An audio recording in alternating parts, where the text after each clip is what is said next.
జబీం this is Nani నేతల పశ్చిమ గోదావరి జిల్లా ఆకుబీడి మండలం ఉండి కాన్స్టిట్యున్సీ. సారీ మీకు ఎలా చెప్తే అర్థం కాదు. సాక్షాత్తు ఆంధ్రప్రదేశ్ రాష్ట్ర డిప్యూటీ స్పీకర్ రఘు రామకృష్ణరాజు గారి నియోజకవర్గం. నిన్న రాత్రి ఒక వీడియో చూశాను నేను. ఏంటంటే కొంతమంది ఆడబిడ్డలు హాల్ టికెట్ల చేత్తో పట్టుకుని రాత్రిపూట వీధి స్తంభాల కింద కూర్చొని చదువుతూ ఉన్నటువంటి పరిస్థితి. ఏంటయ్యా అంటే మా ఇళ్లలో కరెంటు కట్ చేశారు అని అడిగితే మీ ఇల్లులు పోరంబొక్క స్థలాల్లో ఉన్నాయి కాబట్టి మేము కరెంటు కట్ చేస్తామని చెప్పారు.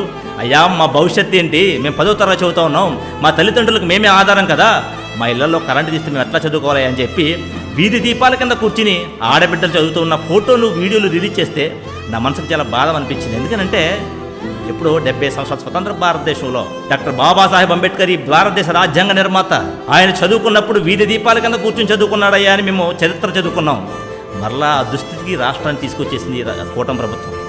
ఎందుచేతంటే ఒక పక్క ఆడబిడ్డలు రోడ్ల మీద హాల్ టికెట్లు పట్టుకుని అయ్యా మా ఇంట్లో కరెంట్ లేదు, మేము 10వ తరగతి ఎగ్జామ్స్ రాయడానికి ఇబ్బందిగా ఉందని చెప్పి వేడుకుంటా ఉంటే ఈ రాష్ట్రానికి విద్యాశాఖ మంత్రిగా ఉన్నటువంటి నారా లోకేష్ గారు, డిప్యూటీ సీఎంగా ఉన్నటువంటి పవన్ కళ్యాణ్ గారు, ఈ దేశానికి నేనే రాజకీయ గురువునని చెప్పుకున్నటువంటి దిశనేది చంద్రబాబు నాయుడు గారు అసెంబ్లీ ప్రాంగణంలో అదే డిప్యూటీ స్పీకర్గా ఉన్నటువంటి రఘు రామకృష్ణరాజు గారు వేషాలు వేసుకుని నాటకాలు వేస్తూ ఉంటే వాటికి పగలబడి నవ్వుతూ ఉన్నారు.